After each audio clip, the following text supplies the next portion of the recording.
Қарашаның 1 мен 7 аралығында еліміз бойынша Қазақстан тәуелсіздігінің 30 жылдығын мерекелеуге арналған 210 іс-шара өтті.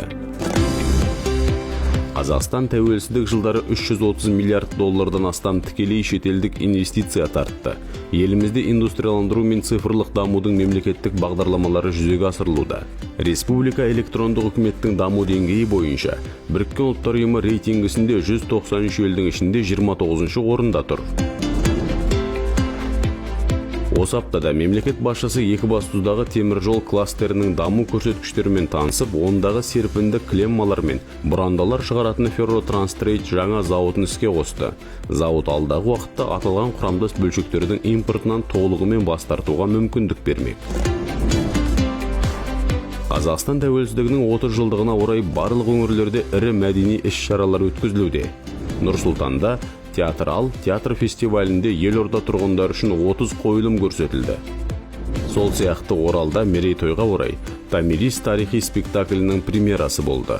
Ал Жаңаөзенде тәуелсіздік таңының жұлдызымыз өнер фестивалі өтті. Сонымен бірге Жамбыл облысының Сарысу ауданында туған жерім Дархан далам мерекелік іс-шарасы ұйымдастырылды. Ел тәуелсіздігінің 30 жылдығы қарсаңында Сәтпаев қаласында жаңа неке сарайы салтанатты түрде ашылды. Елімізде қайырымды істер марафоны аясында 158 қайырымдылық акциясы өтті. Атырауда сал ауруына шалдыққан балаларға арналған қаладағы алғашқы күндізгі орталық ашылды. Бірінші кезеңде орталықта 30 бала оңалту көмегіне жүгіне алады. Тәуелсіздіктің мен үшін маңызы онлайн челленджі жалғасып жатқандығын естеріңізге саламыз. Бүгінге дейін 5000-нан астам қазақстандық азамат әлеуметтік желіде тәуелсіз елде тұрудың қандай екені туралы оқиғалармен бөлісті. Осы аптада челленджге мемлекеттік елтаңбаның авторы Жандарбек Мәлібеков қосылды. Ол еліміздің 30 жыл ішінде мыңдаған, жүздеген жылдарға татитын биік деңгейге көтерілгенін атап өтті.